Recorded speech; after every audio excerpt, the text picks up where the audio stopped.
Today's guest is Crystal Davis. Crystal has over 20 years of proven lean experience in the automotive, beverage, and supply chain industries, and she has a STEM industry focus. Her client roster consists of Fortune 500 and Fortune 1000 companies, and Crystal has been formally mentored by Toyota Senseis and helped lead companies to award-winning results. The organizations that she's worked with have been recognized for operational excellence at the Lean Enterprise Institute Summit and Industry Week Best Plant.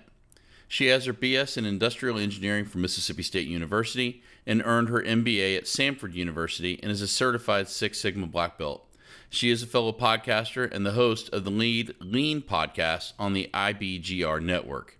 Here's our guest today, Crystal Davis.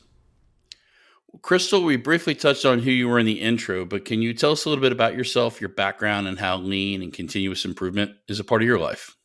Absolutely, Chris. First, let me thank you so much for having me on. It's truly a pleasure to be here.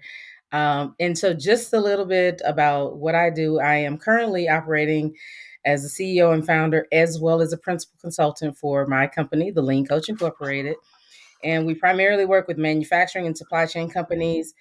I don't need to tell anybody how much of a crisis we're in with supply chain. So we are definitely solving some really complex problems, and excited to do that. And I'll say the other end of it is that we do a lot of coaching, a lot of work around leadership development and coaching. So, but thank you so much for having me. Yeah, good deal. I am grateful that you brought up supply chain. I think there's a lot of misconceptions for people out there about what's in a supply chain, what affects a supply chain, and it's really affecting all of us right now with coming out of Yes, this recovery from a pandemic. So I'm glad that you're here, and maybe we can touch on that a bit in our conversation. absolutely, absolutely. Well, before we get started with the interview, we always ask our guests to share with us a quote or a mantra from one of their favorite leaders. So, can you share with us what your quote is and why you chose it? Absolutely. So this is very simple. It's thinking is required.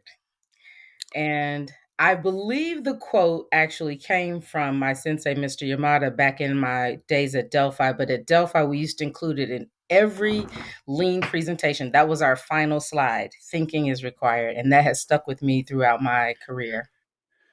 That's so awesome. And it's, three words and it's powerful. Yeah. I like that. That may be the short blurb that we put at the beginning of this to get folks in. That's the soundbite right there.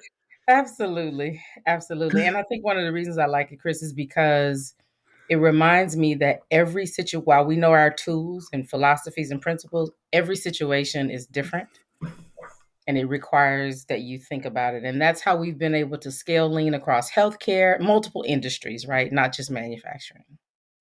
I think that a lot of people forget that the first or the secret to lean and continuous improvement is engagement with the people. Oh, absolutely. And you need their thoughts, you need their input. It's not about you telling your thoughts, it's about you asking the questions to get their thoughts out. Absolutely. You are spot on, right? They do that work day in and day out. So, well, one of my goals for this podcast is to help other lean leaders resonate with your experiences. So, can you tell us a little bit about how or why you chose this profession? Absolutely. So the reason that I chose the profession is because my very first introduction to lean at that time in my career gave me a sense of fulfillment and meaningful work and being able to make a difference. And that just so resonated with me that I wanted more of that and more of that and more of that. So Yeah, I need to do that again everywhere else I can. everywhere I go, like I can't just work routine, rudimentary. I know I have to be able to have that feeling. So So for me, it felt kind of like a life preserver being thrown to me. I was a young operations manager who had kind of been thrown into the fire, and um, my mentor came to me and said, "Hey, I think this will help you out. So I'm going to send you to learn something." And he paired me with a peer that had a lot of experience with lean and continuous improvement, and he taught me side by side, not in uh, a traditional learning environment where you have an instructor and a learner. He was like a learner coach peer. And Trevor, if you're listening, thank you. But they saved me. and taught me how to engage my people and taught me how to just net out all the noise and focus on solving the problems that people are facing, keeping them from doing their work. Yeah, very similar. The plant that I was working as a industrial engineer. We had horrific quality, horrible delivery. We were the sole source of this part for GM. And our plant manager, like much like you, said, we have got to figure this out. And we started just boots on the ground, hands dirty, getting it in. And in about 18 months, that particular facility became our model site where people actually came to learn from us. And so it was tremendous experience to see that amount of change happen in, what relatively a short period of time, right? 18 months is not that long for a full lean transformation. And if you think about it, that was just the first step. A lot of people think, oh, yeah, it'll take us 18 months. It's like Toyota's been doing it Mhm. for 100 years. Exactly. Exactly. But you get a lot, you get the first benefit. It's like cleaning up a room. Once you pick everything up off the floor and kind of put it where it belongs, it looks cleaner, right? But there's this stuff and the behaviors that make sure that things go back where they belong that really help out with the improvement journey. Absolutely. Absolutely. Well, can you share with us what you consider maybe your biggest career setback or pitfalls with lean? Because you've had a lot of experience and success with Delphi and with some other companies, and now you own your own company to help out with this. But there has to be a moment where it just didn't work out the way you intended it to. What did you learn from So, that? so, I had to really ponder this one. And I would have to say that my biggest fear early on, even after that experience with that plant, was as I moved around helping other facilities and learning more. I think there was a period where I had this epiphany that I made lean and lean improvements about me, what I wanted to learn, what I wanted to do.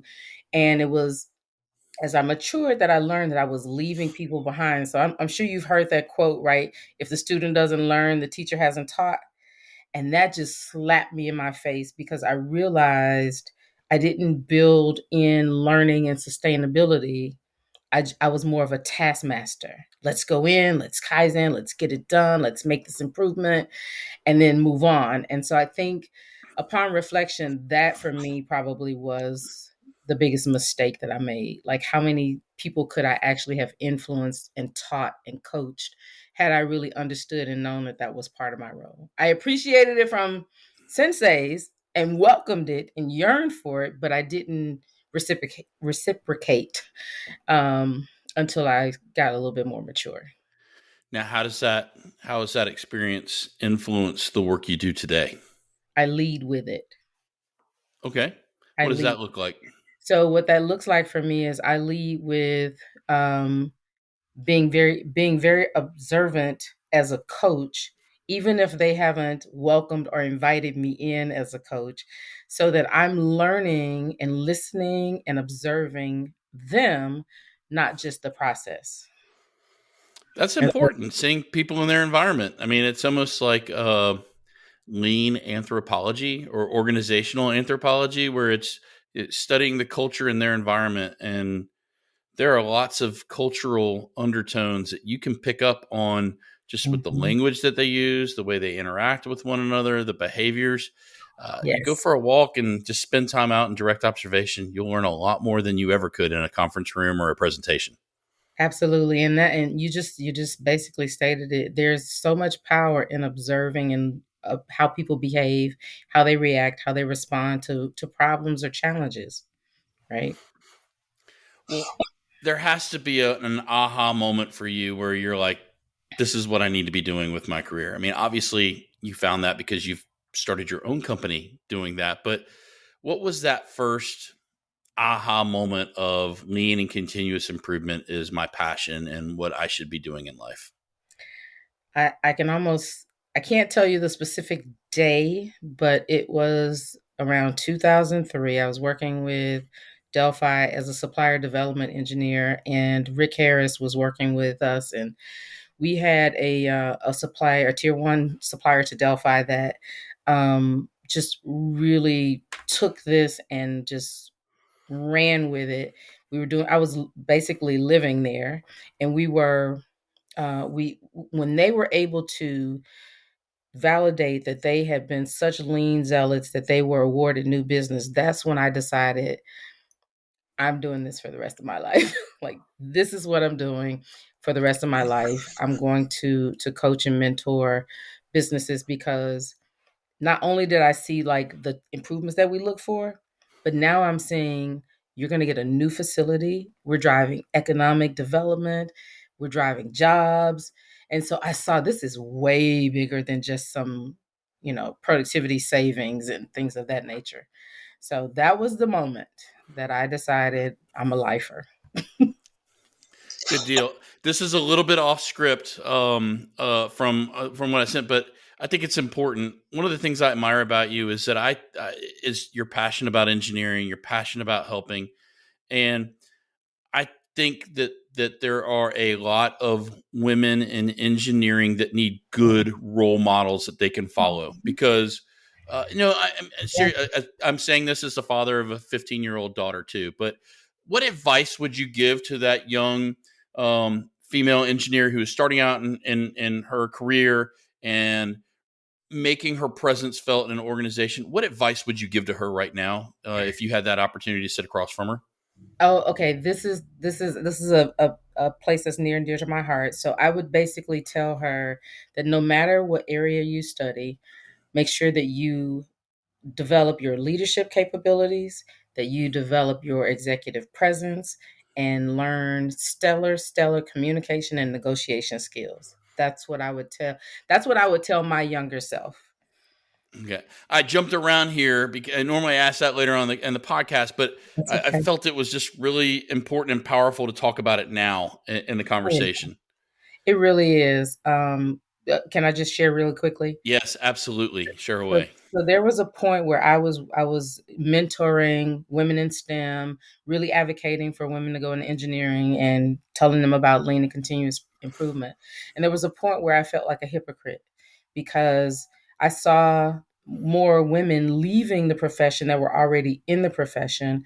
And I said, something's not right here. And I realized the gap was that women were struggling to exist and thrive in the environment because we knew our technical space. We knew how to do the work and how to get the job done, but we didn't know how to assimilate, I think, into an environment where we didn't have to fit in, but we became a part of the fabric of the environment. So that's why I started shifting and saying it's really about those soft skills. I agree. I think it's important in all aspects of lean and continuous improvement that Yeah. to be proficient with it, you need to be able to translate lean into business problems. I Oh, think as absolutely. lean folks, we tend to think in terms of lean problems and lean challenges and what tool do I use, but how do you translate that to from the Gemba to the boardroom to describe I'm doing this work here Yeah, now under this umbrella of continuous improvement, and this is what it does for your business results, or this is the business problem that it solves. absolutely. Spot on. Yeah. And that's important. That's important for men, women, anyone in this work, right? But thank you for holding space for other women to follow along. I just that's important to me. Oh, thank That you. that people know that they see someone else that looks like I them look like doing the them. work that they love to do. Well, if your daughter wants a mentor and she wants to work in STEM fields, you have her call me. I mean I that. I'm will. serious I know. about That is recorded. I've got yes. it, and I'm gonna, No, yeah. I'm very serious about that.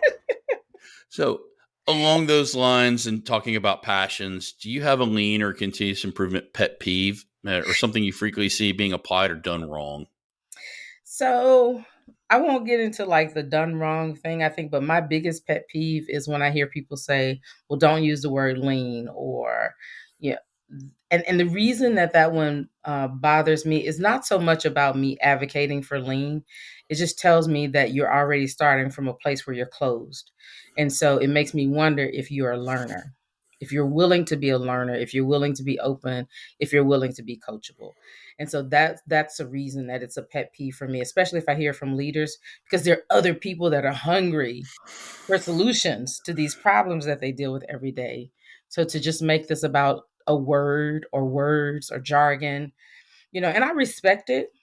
I think there's a place for it, right? But that one, if as I look deeper behind just the words, don't use lean. That's it sets me off.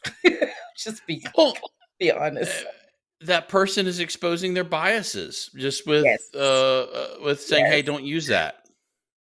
Yeah. Yes. Okay. Fair enough. All right. Um, what do you consider the most important thing that you've learned in your career journey so far? Um, it's I kind of mentioned it before, but it's to observe and to listen. And the observation is less about for me at this stage, I'll say, it's less about just the process. It's really about observing the behaviors, the energy in the room. Is the environment safe for people to speak up and talk about problems?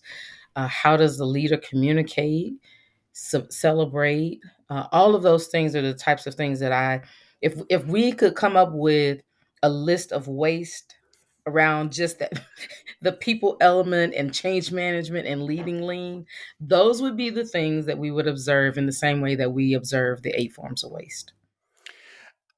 Wow. Hey, that makes so much sense. Well, I mean, and when we think about waste, we also think about untapped human potential, And that's, untapped intellectual capital.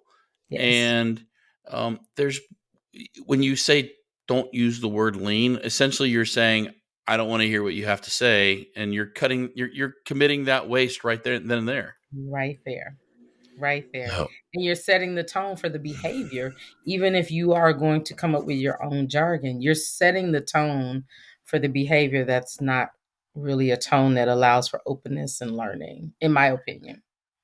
So, for someone who is observing this waste occurring and they don't have the experience, background, and I guess confidence to challenge that up front, what's a quick tip or question that you could enable them to ask that would help out with that? So when I experience groups having conflict around just being open, then I always go back to the problem that we're trying to solve. And so I always just go back to, well, what problem are we trying to solve? And if I can't get people to acknowledge that, then I'll say, well, what problem are we really trying to solve? you know, and it just takes people away from this kind of emotional churn and gets them back focused on, well, we really are here to actually solve a problem. And whether it's Lean, Six Sigma, Shane and Red X, whatever, right? At the end of the day, we have people that are trying to accomplish a goal and they can't because there's a problem. I love that. That reminds me of the book, The Coaching Habit, and after I read it, I literally cut a piece of Post-it note and I wrote out on it, "What's the real challenge here?" And I put it up at the top of the bezel of my laptop. And whenever I would sense that we were getting off track or people were trying to impose their biases or their agenda on a meeting, I said, Right. "Yeah, wait, what's the real challenge here? What are we trying? What's the problem we're trying to solve?" So I feel validated that someone else does that, right? Absolutely. Um, well, we touched on this a little bit earlier in the conversation, but just to bring it back again, what piece of advice would you give to someone who's just starting out with Lean, Six Sigma, or continuous improvement? So I thought about this too. And I said, okay, if I were just starting out, um, and I knew how hungry I was to learn, to see this being successful, I thought, okay, I thought back to something that, oh God, I'm forget Pascal Dennis said to me he was on a webinar, and I was asking about how to, get the leadership involved and get them bought in and all of this. And he said, start where you are. And so that would Awesome. be the advice that I would give to people. Start where you are, and it will snowball. You will get the momentum that you need as long as you demonstrate success where you are, and it'll start to spread like wildfire. But if you try to push it on people, you're going to just be frustrated. Oh, but that's the difference between push and pull. Absolutely. With continue, I mean, when you Yes. affect your own environment, I guess I would call it most people, it's the 3 feet in every direction, Mhm. wherever they are, that they have the most control and say over. If you affect that first and make it a beacon for people to see, you're Yes. creating pull, which we all know as lean zealots and practitioners. Pull is always better than push, right? Yes. Yes. And you're creating demand for, hey, show me what you did there. I want to do that too. Exactly. And it helps you be able to expand your ability to influence. Because a lot of times where you're planted, you can control that circle of control. But as you go further and further out, you need to learn how to be able to influence those those folks. And so that's the importance of starting where you are, getting a little bit of success, and it will start to spread like wildfire. I think the piece of advice that was given to me about how to become someone who can influence others was help them solve their problems. Their Like just problem. go to them and say, what are you struggling with? What can I help out with? That Exactly. generates like goodwill, and that's the most positive form of influence on the planet, is people perceiving you as someone who helps others. Absolutely.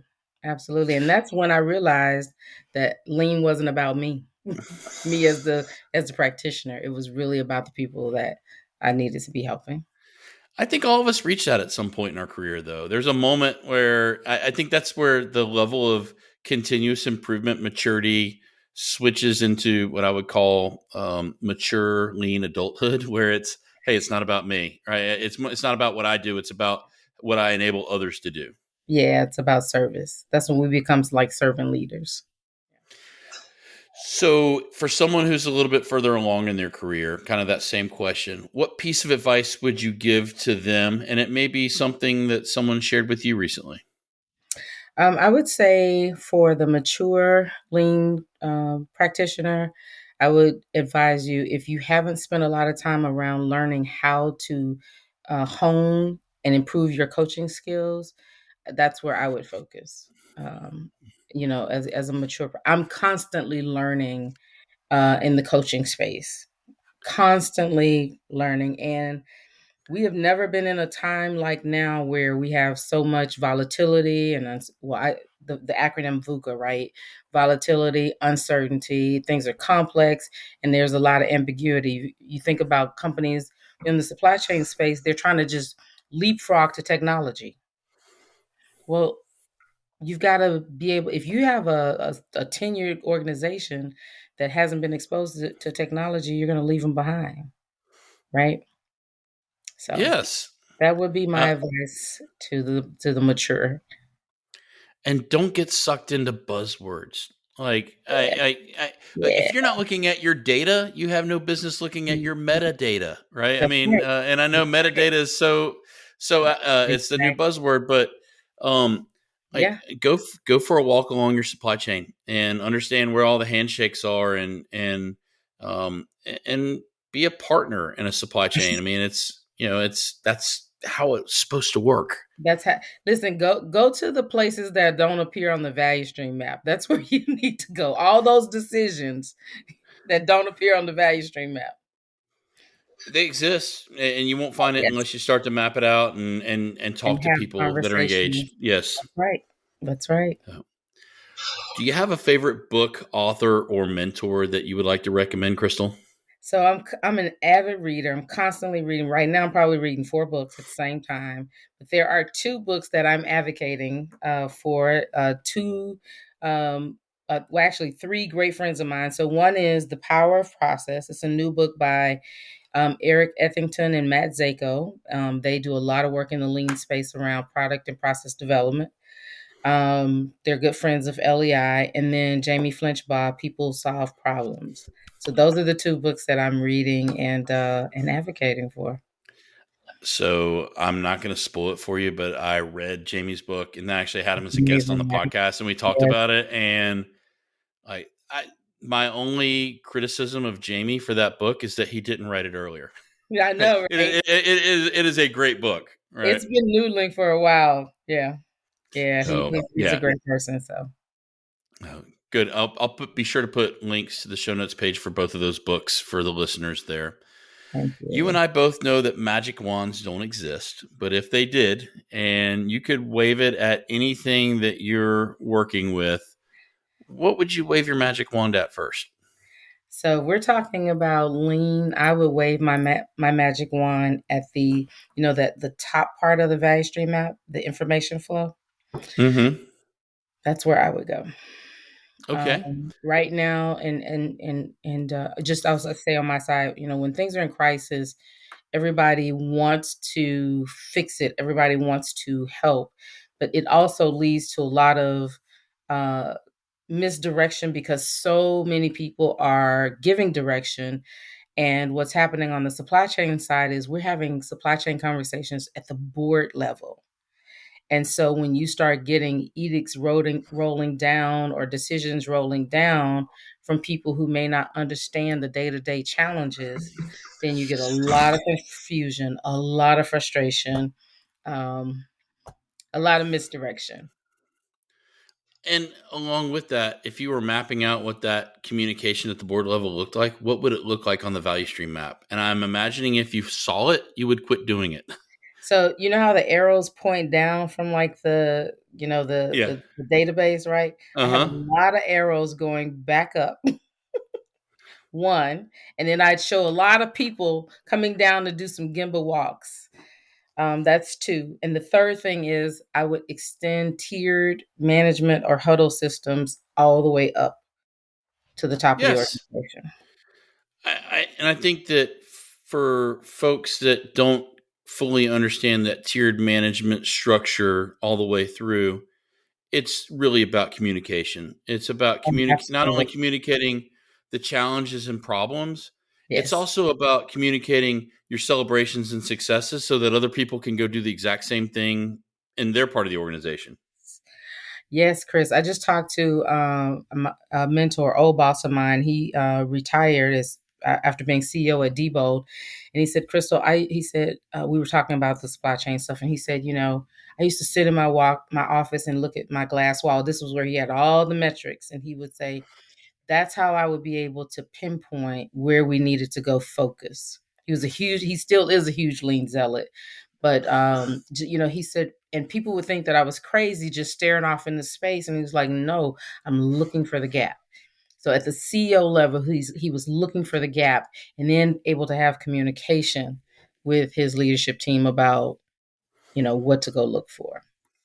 And I imagine it would start out with a question like, "Hey, help me understand this." Right? I Yep. mean, every successful person in the C-suite that I've ever met, the one thing they all had in common was they asked incredibly powerful, Powerful focused questions. focus questions. Yep. And he was, even when I worked under him, he was a huge Gimba person.